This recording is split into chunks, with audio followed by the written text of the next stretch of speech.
This is your sign to take your little brother out on a date because this was so much fun. Feeling ko mas nag-enjoy pa ako kaysa sa kanya eh. I also found out na hindi siya marunong mag-dab. 6'7", gusto, dab ayaw. You don't know how to dab with 2 hands? My cheeks are getting hurt because I've been smiling so much.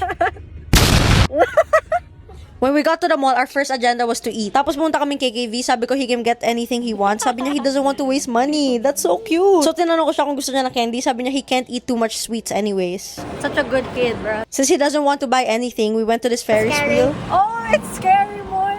Oh my god. I'm scared. Oh. Guys, I was only scared because what the hell is a Ferris wheel doing inside of a mall, okay? Tapos sumakay rin kami doon sa water slide thingy. This is literally the only clip I had. We were supposed to ride the roller coaster inside a mall. I know, that's freaking crazy. But the line was so long, so we decided magba-bump cars na lang kami.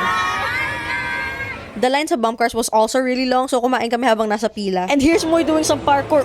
Ooh, dog, namatay yung phone ko habang nagre-record ng bump cars. Nakakainis. Everyone in the bumper cars.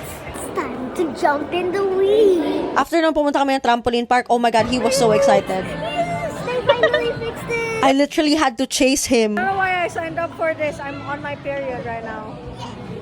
If you guys want to see the full vlog, I have it on my YouTube channel. I'm actually doing this vlog na first week in my year, so abangan nyo yun. He wanted me to push him here, okay guys? Gusto niya to. I don't know why he loves this thing. Sobrang sakit. Ilang beses ako napitikan ng garter sa laig neto. Ang sakit, grabe. 30 minutes in, sinabi niya sa akin hindi daw pala siya pinayagan. He was begging me not to tell our mom. Sumbong kita. This was his favorite thing, me throwing him sa foam pit. And then after that, we took a little bit of a break. And then back to jumping he goes. He keeps on getting stuck here. Like 3 out of 3 times na tinry niya to. Na-stuck siya. Tignan mo.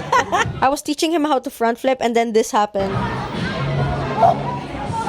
It's okay. He's fine though. He kept trying. I did so many front flips na hilo ako. After an hour of jumping, we had to go kasi he's gonna get a haircut. First time niya daw matry yung sinashampoohan na ganito. Ayoko sabihin sa kanya kung anong haircut yung gagawin ko, so he was kinda mad at me. But I swear na it's gonna be pogi. And then look at him now. Super pogi nung gupit, diba? Oh, pogi. Wow. Ooh. After getting a haircut, we got ice cream right before dinner. Smart move, Mao, pero it's okay. After eating dinner, we took a bunch of pictures and yeah, that's it guys. Thank you for watching. Bye!